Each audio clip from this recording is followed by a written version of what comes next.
My favorite type of content right now is people being like, Hassan Piker was correct when he talked about young men being constantly flooded with right-wing propaganda in all digital spaces they spend time in. The right-wing propaganda machine is absolutely enormous and it has a grip on them. We need a solution to that like yesterday. The era of reactionary, anti-feminist, anti-immigration, racist lob content is back and way more powerful than before.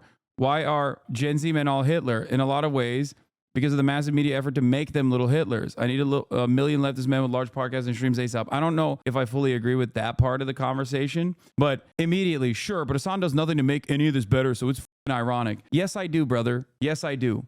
I'm sorry that your favorite content creator that goes and dunks on like PUA podcasters or whatever the is not actually reaching these people at all, because his point of view is also inherently reactionary. You know what I mean? The argument isn't just more podcasts. The argument is also that the Democratic Party needs to change its campaign strategy in general. There were a shit ton of people who were Bernie bros that the Democratic Party ritualistically cast aside and yelled at. This is my takeaway. There needs to be a liberal Ben Shapiro of 15 of them, and guys like Hassan Piker are decidedly not it, as he is leftist and shits on liberal/Dems constantly. By the way, gang, to be clear, I don't like Hassan. I don't dislike Hassan. I think he's overall a good dude. I respect the time he puts in. I just want our media people to actually cheerlead our candidates. That's a job requirement in my eyes, and Hassan instead prefers to constantly shit on our candidates.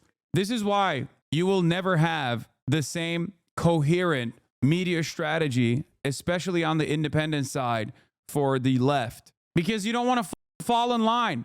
I had 300,000 live concurrent viewers last night, and these guys are still like, Hassan is not the guy. Why? Because he makes correct criticisms of the Democratic Party. It's so ridiculous. You're missing the point. That's why I said you can have a million Harry Hassans. It's not going to hit that. It's not going to cause people to understand what's going on. It's not just about aesthetics. People just personally think it's just aesthetics. It's just aesthetics. Party loyalty above all else with like, you know, ripped, jacked aesthetics is not going to work. Cheerlead Lamau, the right wins because they go where their voters are and don't do this elite filtering where the neoliberals never listen to their criticisms. Republicans fear their base and cater to it. Democrats hate their base and suppress it. Exactly. Emma retweeted this. My takeaway from the results, it looks like America has shifted right a lot. Some of this has to do with the frustrations over inflation, sure, but I think there's more here. Democrats have been running campaigns the old-fashioned way, and I think we acknowledge that it's not cutting it. We raise money like crazy, mop the floor, Republicans and voter contact efforts, get out the vote, operations, advertising. We also get way more major endorsements, but at the end of the day, it barely makes a difference. Most voters get their news through social media, and on social platforms, we were getting washed. Since 2015, Republicans have been building up their infrastructure to control the airwaves, and right now they do. Their content gets more impressive. Impressions on nearly every platform. That's true. All of this stuff is true. I've been saying this. I've been ringing the alarm bells about this shit too. But you have to remember, it's not that the country is moving to the right. Please make no mistake. On every single issue poll, when faced with two options, mass deportation or mass amnesty wins. It's got majority approval. So why is the Democratic Party not showing that? People say trans panic stuff is really, really good. The anti-trans messaging is really successful. It's a massive banger. It's a really good way to campaign. 64% of the population think trans people are being discriminated against unfairly. What you see in the media and what is represented in the media is not the reality on the ground. That is precisely the reason why a faceless, lifeless ballot measure that, if communicated by Democrats, would be considered a radical one, like increasing the minimum wage to $15, passes in a state like Missouri. That's it. Abortion protections are massively popular in states where Democrats lose by 10 points. How? I thought America wasn't progressive. I thought they hated progress. I find myself disagreeing with Hassan a lot these days, but he's absolutely right that if the Democratic Party is going to chart a path in the 21st century, we need to figure out a way to compete in that space. Conservatives are dominating alternative media right now and have been for years. That is an issue that's not going away.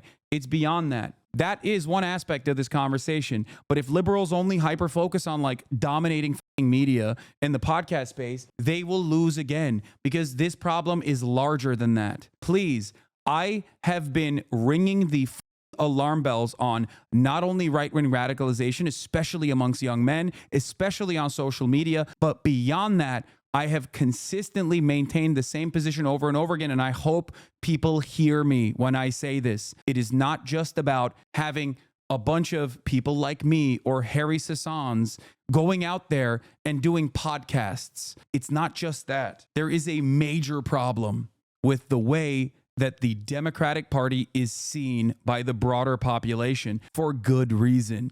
The Democratic Party are seen as the elite institutionalists at a time when people do not believe these institutions any longer. There is no more trust in media. There is no more trust. And by the way, that's the fault of mainstream outlets for the most part. Just remember that. Although I have a lot of trust and respect for many journalists that work in these institutions, they're dropping the ball spectacularly. This decentralized space has created this massive rift where people just look for their hug boxes. They look for their own hug boxes. They do not see anything outside of that at all. But there is one way to break through. And it's not just like making the best possible podcast to appeal to these people. But what you also have to do is change the attitude of the Democratic Party. You have to focus on the material harms that people are experiencing, and you have to actually put up a fight. Drop this bullshit with like corporate donors and corporate benefactors. If you don't do that, fascism is going to thrive, and you are slowly but surely going to lean to the right over and over again, year over year, and always refuse to comprehend like why this is happening. You're like, oh, people are too stupid to vote for us. Why don't they vote for us? Why don't they vote for us? It's because you're just simply normalizing right-wing sentiment to your base when you do that, instead of launching a fight. People are not separating your quote-unquote socialist identity and your analysis of how the DNC has been up since 2016. It's one of the biggest uphill battles I've noticed when engaging with naysayers. I know. If I had never been revealed as a socialist and I simply said I'm a diehard, die-in-the-wool, vote blue no matter who type Democrat, and I'm simply looking at the polls and saying like, well, it seems like people really want Medicare for all, then maybe there would be less animosity towards the things that I'm talking about. When I kept repeating all of the failures of the Kamala Harris campaign, everybody simply said, nah, dog, the only reason why you're saying this is because you care about Gaza. Nobody else cares about Gaza. Shut the fuck up. That's why you're just cynically talking about all these other aspects of the campaign in an effort to make Kamala Harris look bad. No, it is because I did not want Donald Trump to win. And I'm sick and tired of the Democratic Party constantly losing to psychopathic and genuinely unlikable fascists. It's fucking ridiculous. I care about trans people. I care about undocumented immigrants. I care about black people. I care about these marginalized communities that are going to be harmed. I care about women being able to have autonomy over their own bodies. These are the things I do care about. I care about the working class. I don't want these people to get harmed under another administration that is going further and further into right-wing fascism. This was a resounding victory for the Republican Party. What is this? If Kamala ends up winning, the entire far left, the commies, tankies, the Hamas supporters, etc., need to be jettisoned from the party. We don't need them to win elections. We can turn out our own base, and they are an absolute fucking cancer to be associated with. Yeah, well, this mentality, unfortunately, is broadly represented within the establishment Democrats, and that is the reason why they lost. The reason why they lost is because they hemorrhaged their base of support. Many people just simply didn't go out and vote. Why? Because they ran on harm reduction narratives. Harm reduction is not good for turnout. That's it. You cannot try to redefine the Democratic Party's base of support. If you only focus on the Liz Cheney constituency that literally does not exist, then yeah, you're going to lose 14 million voters. Some of them are going to take it one step further and go to the right. They're going to be like, fuck this shit. I'm mad. I'm mad at the Democratic Party. They never respond to my interests at all. Fuck these guys. I'm angry. At least those guys on the other side, on the Republican side, are saying I'm right to be angry. And then they're pointing my anger at something that is entirely irrelevant, you know, a red herring. Yeah, even he agrees with you. Yeah. Dem operatives should be, well, he agrees with me, but he's not saying I'm that guy. Dem operatives should be scouting young guys with left politics on Twitch the way baseball scouts the Dominican League for kids who can throw 100 miles per hour. But like, there are people like that out there. It's just that the Democratic Party and its media ecosystem does not want that. They want something different. They want people that play the same role that like Charlie Kirk plays. I do feel like a lot of higher ups in the Democratic Party have convinced themselves that Olivia Giuliana and Harry Sasson constitute actual successful youth outreach, when in fact it seems like their job is to convince old people that Democrats are doing successful youth outreach. That's the issue.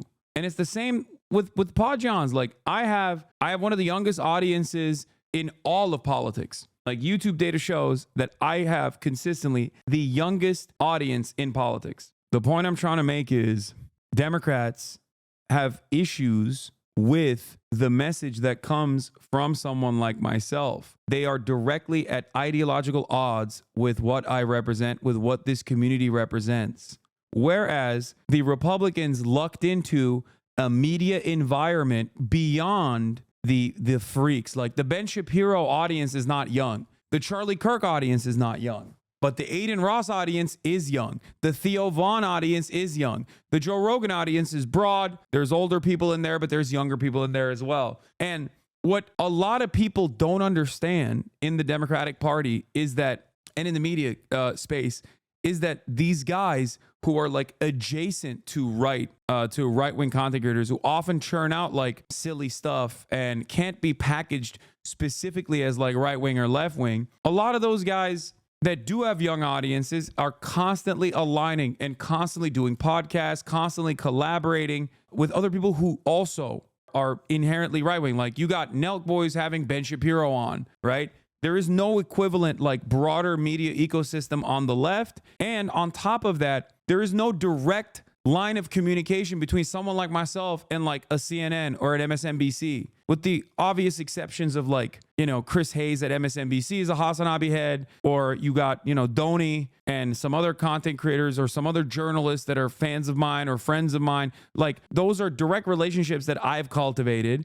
And even then, the broader media ecosystem on the left or center left, liberal left, whatever you want to call it, is not unified. And they're not even unified with the fucking Pod Johns. And the reality is the Pod Johns came from Obama. Like they were literally Obama's fucking speechwriters. And even they barely get play in mainstream news. Think about that. And it's not like those guys are at odds with the Democratic Party at all. There's definitely a lack of communication within the liberal left media ecosystem. And I think part of that also comes from the fact that the Democratic Party is at odds with big chunks of the base. The Democratic Party's base is also diverse, representing different values, right? It's supposed to be a big tent party. Now, the issue is they also actively shut out certain aspects of that tent, massive chunks of that tent, because they're fearful that if they gain more prominence, people like myself gain more prominence, there's going to be a whole lot more Bernie Sanders style candidates out there,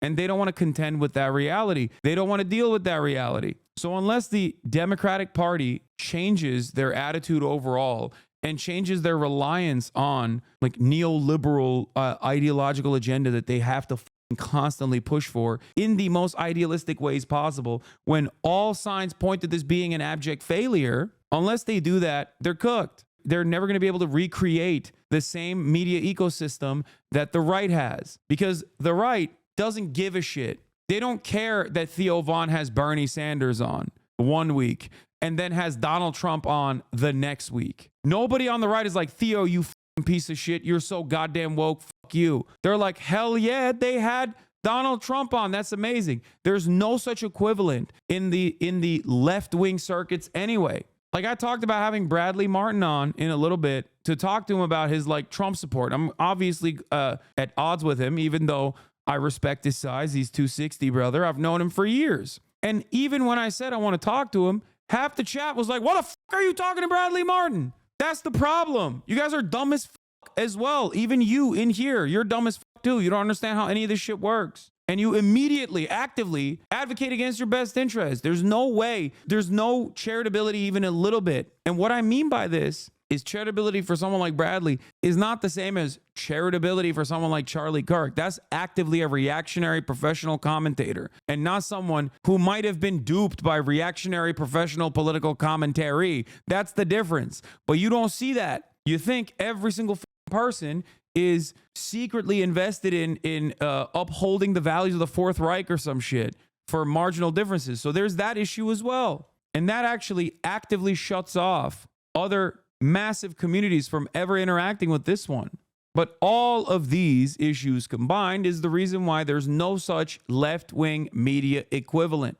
This is not even a joke. My conversation with Brother Banks shed more light on the Trump victory than most mainstream coverage. It's true. Sometimes you got to talk to people where they're at and understand where the fuck they're coming from if you want to be able to develop a better understanding of like what is going to happen potentially. Now, obviously, I just went through this. I just went through this conversation. It doesn't matter. Every single person just went, oop, in through one ear, out through the other. The moment I talk to another person that has controversial takes or opinions that you don't agree with, you're going to treat it like it's Nazi Germany alive and well in the HasanAbi broadcast. Many think pieces will be, many think pieces will be written in the chat. Essays will be conducted. Eventually, you'll find out that maybe I wasn't wrong. What would you think should happen for the Democratic Party to improve in a perfect world? What should Democrats do? Address the genuine material problems that people are facing. Never forget, so many people were like, dude, why the you debate Andrew Tate? You're platforming Andrew Tate. You're platforming Andrew Tate. No, motherfucker, I was the only person who wasn't platforming him. I was dunking on him, which, you know, unfolded in really meaningful ways that actually destroyed his entire life, I think. It was the first domino that fell. Andrew Tate already had a massive platform by the time that I got to it, you know? Whereas, like, I would never do the same for, like, some rabid neo-Nazi that has, you know, 300 concurrents, because that would be platforming them. Talk to other leftists, not Trump supporters. There's no point. They don't go for a little. See, this is what I'm seeing. Why are you trying to be buddy with Trumpism? Like, this dude literally didn't hear a single damn thing I just said. Straight up, did not hear a single damn thing that came out of my mouth. Remember when I said in through one ear, out through the other? There it is. Brother, there's no point in fraternizing with bigots is a funny take to have when you got Donald Trump winning the popular vote. Okay? You're living in it, big dog. It's time to figure that shit out. It's time to at least try to contend with where this is coming from and try to speak reason to not only these people, but also the people that follow them and love them. Perhaps I know a little bit more about the situation than you do. I don't know. Maybe my 10 years of doing this and developing a platform over it has been, you know, not the worst thing. Trump's campaign strategy was to target young men who mostly interacted with politics through Edgy Bro podcasts and social media. In July, campaign manager Susie Wiles tasked the 27-year-old spearheading Trump's podcast circus, Alex Bruzewitz. After dropping a list of shows for Trump to go on, Bruzewitz and senior advisor Daniel Alvarez called the former president one morning while he was on the golf course. I have a list of podcasts I wanted to pitch you. Have you talked this over with Barron, he asked. No, sir, the young staffer told him. Call Barron and see what he thinks and let me know. After scrambling to contact Trump's younger son, whom Melania has shielded from the political fray, Bruzewitz got Barron's sign-off. Their plan was to start with Adin Ross, a young provocateur mostly known for collabs with celebrities on live streams of video games. And Nazis, by the way. Like, that's crazy that the media has, like, completely dropped the ball on this shit. Like, you're a national political correspondent for the time, and you're like, oh, Adin Ross, you know, just a funny guy. That's crazy. After scrambling to contact Trump's youngest son, podcast strategy was set in motion. I mean, the Adin Ross one was actually really bad overall. It wasn't that successful. But Theo Vaughn is when my attitude shifted. And you probably saw it. If you were here watching me go through the podcast route, I was like, okay, the Adin Ross one wasn't, like, it didn't really have that much motion. But the Theo Vaughn one was when I was like, oh shit, this is fucked up. This is not good. He is getting super humanized here. There are some early signs the idea paid off. Preliminary exit polls show that Trump won over the young white man by nearly 60% while making inroads with Latino and black men. He won 42% of voters aged 18 to 29. Obviously, Trump's win is due to more than podcasts. It will take years to fully understand the sweep of his success, but this was core part of an unconventional campaign thesis: max out the men and hold the women, as a Trump aide told me.